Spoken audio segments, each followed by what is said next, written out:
So this is Chicken Shack Boogie. Now I remember this by Elvis Milburn, but it's a great cover version. King Joe and the Atlantics.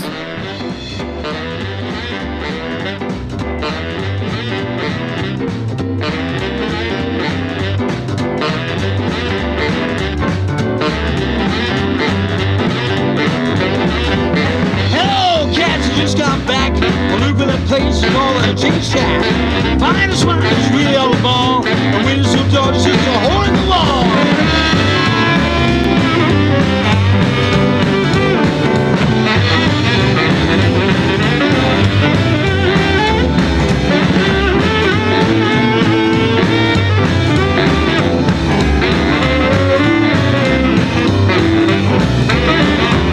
Did you say it was okay down by the creek? You get a whole guy because he's your eat. All the party things lost what it says. We even get the last while it went over the fence.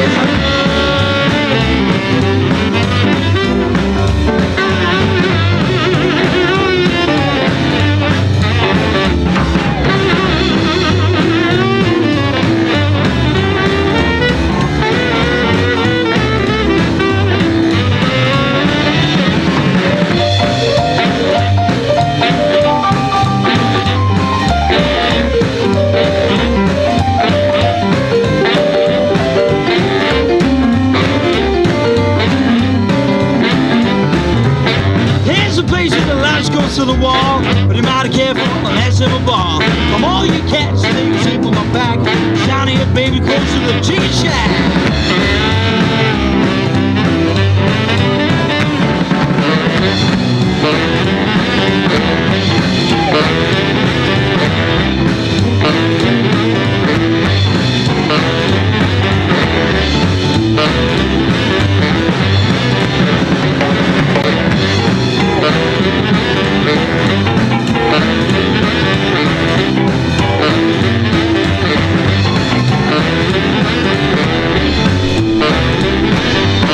King Joe and Atlantics. Wow. And all being well, on the line we should have King Joey. There, Joe. Hello, how are you doing? Yes, not so bad. Long time no seen here. Yeah, it's been a while. Hope you're all doing okay up there. Yes, we are. We're in our new studio, but it's so hot in here we can't turn the heating down. Oh dear. Well, yes. It's freezing here. I'll swap you. So, okay then, tell us a bit about the band before. Well, not the band before, because we all know about the Runaways, but how did the King Joe and the Atlantics basically start and when? Yeah, well, it's always been a dream of mine to set up a band with this kind of lineup, the old 50s R&B sort of sound. I've always been into the likes of Big Joe Turner and Wynoni Harris, etc., Amos Milburn. Yeah. And in more modern days, I grew up listening to the Big Town Playboys, if anyone remembers that band.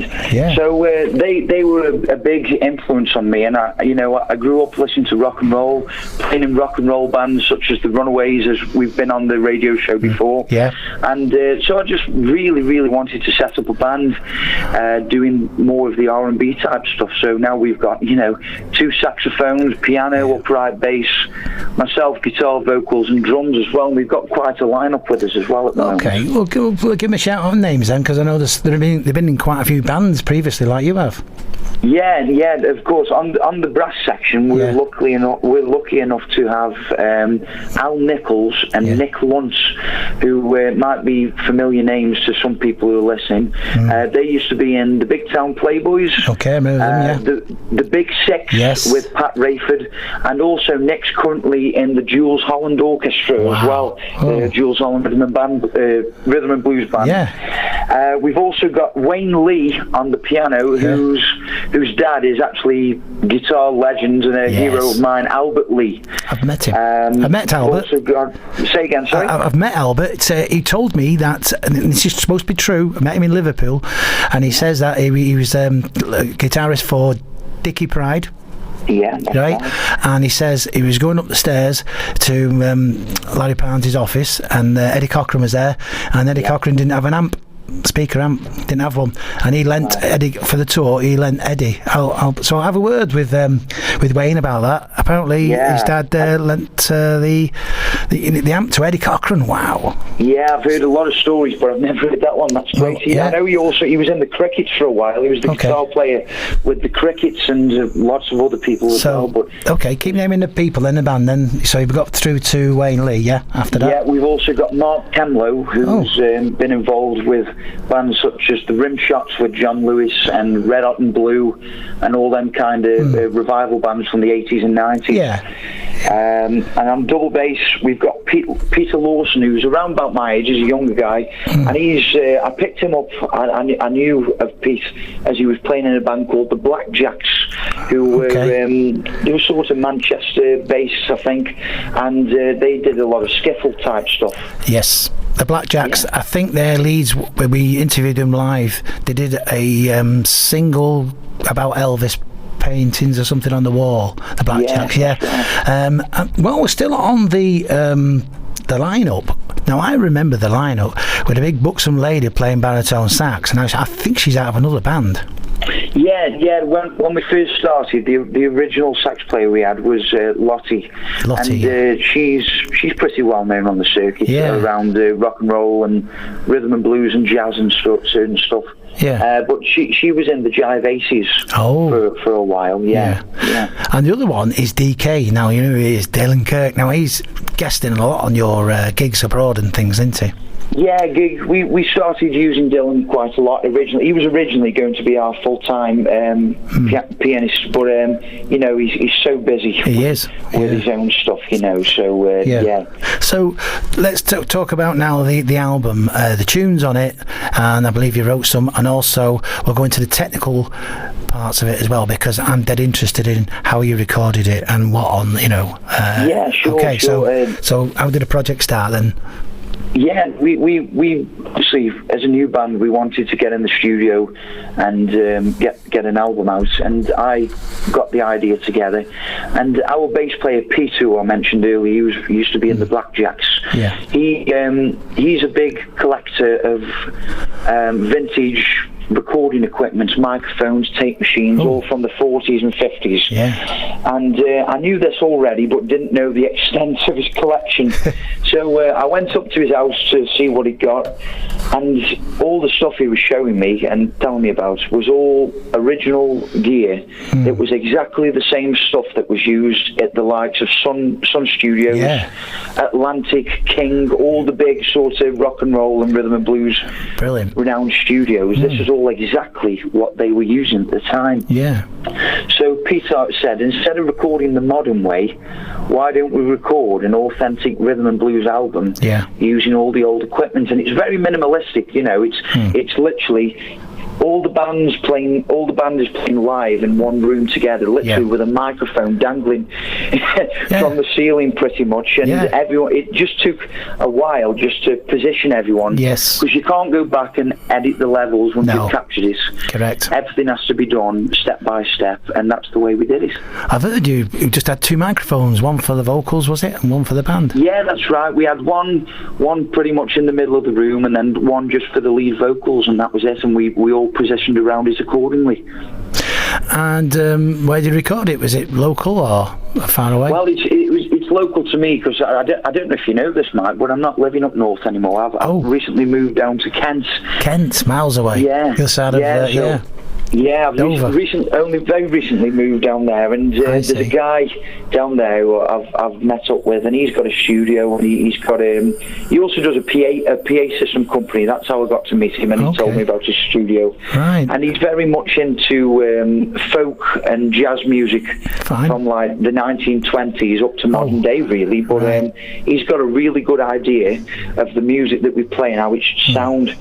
So we've done a couple of projects with him, so we decided to use a studio. Yeah, because, you know, you're trying to reproduce the sound from the 50s, the late 50s, and early 50s as well. You're trying to reproduce that, and the R&B that you play is what I used to play when I was a DJ in the 70s, because there was rockabilly out, there was rock and roll, British rock and roll, but you couldn't beat the Atlantic stuff, you know, the stuff, Thurston Harris stuff, and all that, you know, bands like that, and there's a similar band to you actually, your band in where is it, Scotland, and I can't remember what they're called now. I think there's something. No, I can't. Something Revival, but they're very good. They've got about 3 saxophones, baritone, tenor, and whatever, and also piano player as well. And they do similar. I think they're called Vintage Explosion. Oh, right. You may have heard them. Check them out. Vintage Explosion. Yeah, they're okay. They're okay. Yeah, they look like, they wear the Bill Haley stuff, the big town playboy type stuff. But the heart set, they do, the Girl Can't Help It like you do on your album, stuff like that. They really are good. So check them out. But talking about you, we're talking about your album, right? The tunes on the album. Let's talk about them. Yeah, sure. Okay then. So we recorded 12 tracks over 2 days. Yes, 2 days. Wow. Yeah, two 12-hour days we did. Yeah, obviously, like I say, it took a lot of position and different things. But we did a couple of covers. We did stuff by Amos Milburn and Jimmy McCracklin, who I'm a massive fan of. Oh yeah. He's one of my all-time favourites, and in my opinion, his stuff doesn't get played enough on the rocking scene and the blues scene. So I just would love to incorporate a couple of Jimmy McCracklin tracks. So we did, and of course the album is entitled Everybody Rock. Everybody Rock. One of Jimmy's recordings on Checker Records. So we did stuff by Amos Milburn, which I think I heard you playing then, Chicken Shack Boogie. We did, yes, we did play it. Yeah. There's 2 versions, isn't there? It's weird that there's a slow version about 49, and there's the great rocking version about 53. And that's right. It's weird, that, isn't it? And what other covers did you do on the album, did you say? Yeah, and we incorporated a little bit of later 50s sort of rhythm and blues rock and roll stuff, as you mentioned. Little Richard, The Girl Can't Help It, which is a famous song a lot of rock and roll fans will know from the film.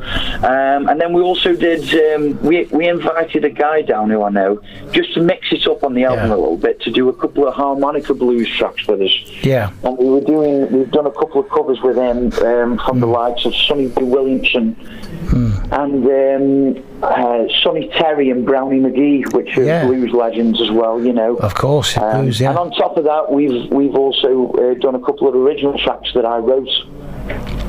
Yeah, well, I thought I downloaded the right one because I was flipping it when we finished the interview, but I think it's a Sonny Boy Williamson one. It's called Keep It To Yourself, so it's not. I don't think you wrote this, but I will be playing it on the next show. That track, because I do like, when I listened to it, I did like the distortion on the harmonica was really good. I think you've got 2 of your own compositions on there. Is it 2? I think there's 4 of my own compositions on that one, All right, I've not had time to actually digest it and listen to it in the bath yet. Okay, right, the album's due out when? The album will be out on Friday the 7th, so this coming Friday the 7th of October. Right. The CDs have been, the album's been released independently by ourselves. We're not signed or anything like that. Okay, yeah. But and it will also be available on platforms such as Spotify, Apple Music, all that kind of stuff as well. Are you going to put any on YouTube at all, or just put? It'll be uploaded onto YouTube Music, and we are actually going to be releasing a vinyl copy as well. But there's I don't know, just a bit of a story. There's not many places in the world that make blank vinyl discs anymore, and the main factory in America recently burnt down, unfortunately. So there's anyone who's pressing vinyl at the moment, there's a massive delay. So that's where our delays come from. Oh, right. I know Steve Sideburn, up here in Manchester, Steve Sideburn, he gets 45s pressed for his jukebox. And they work out cheaper if you have more than 1, 2, 3, as you know. But I don't know about yours being a 12-inch or a 10-inch one, so I don't know if but like you say, there's delays going on. Yeah, that's right. Yeah, we are going to try get a 10-inch sorted as soon as possible, but we will be releasing 45s for the DJs and the singles collectors as well. Off the album then, so what's your favourite track? Oh, Favourite cover? It's cover, got to be okay. Chicken Shack Boogie, my favourite cover that we did. It's one of my all-time favourites. It goes down well at the gigs as well, doesn't it? Yeah, it gets the dancers up, that's for sure. The dance floor's never empty with that one. Okay, then we're going to have to wrap it up soon. Before we go then, plans for the future, what's coming up, before Christmas? Yeah, in about a week or two's time, we're playing at the Rhythm Riot Festival, which is at Camber Sands at the Pontins site. Yeah. We've got a couple of European gigs booked in. Good. And also Hemsby as well. If anyone's going to Hemsby in March, we're booked to play on the Sunday night at Hemsby in March. We have got other gigs as well, which will all be listed on our Facebook page, King Joe and the Atlantics. So keep a lookout. Well, yes, sounds good. And you've been a pro before. You recently played, I think, September, October. No, didn't you play in Belgium? August? Yeah, we played in France. Yeah, France. We did play in France. August bank holiday weekend. Yeah. Okay. And plans for the future? If everything goes well, what's going to happen for 2023? Any more recordings or anything like that? Yeah, certainly. We plan to go and record a second album because we are sitting on a lot of other original songs as well that we've wrote. So good. We will be getting some more stuff out in the very near future. Okay then, Joe. I'm going to play "Keep It to Yourself." Okay, and it's been great talking to you, and I hope to talk to you when you bring another album out in 2023. Thank you very much for having us on, Mike. No problem. All right. It's been great. Thank you. Thank you, Joe Newbon. All right, of King Joe and the Atlantics. See you, Joe. Bye. See you. Thank you very much. Bye.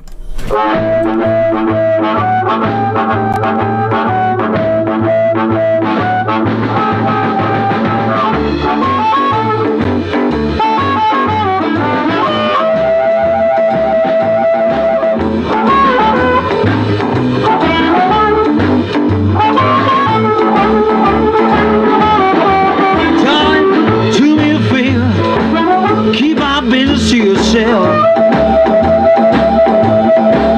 Please, darling, do me a favor. Keep it to yourself. I don't want to tell nobody. Don't mention to nobody else.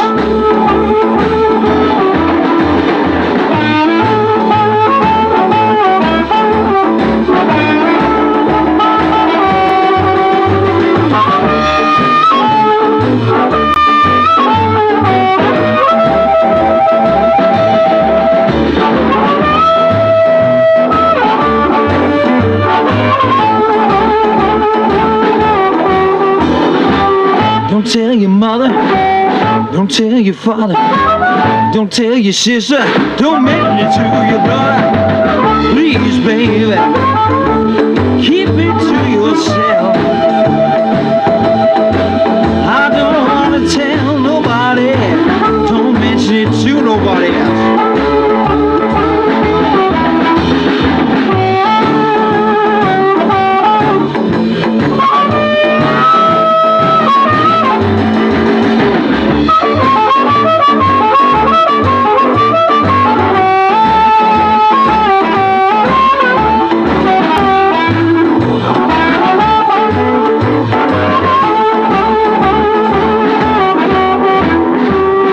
Have your husband, I have my wife.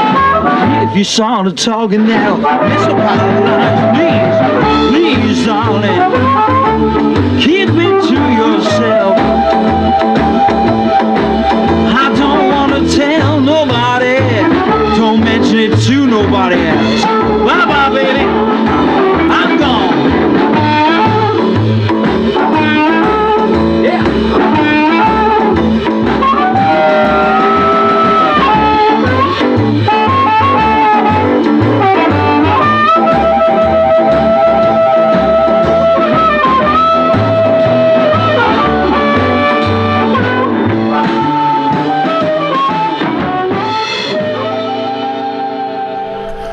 That's King Joe and the Atlantics, and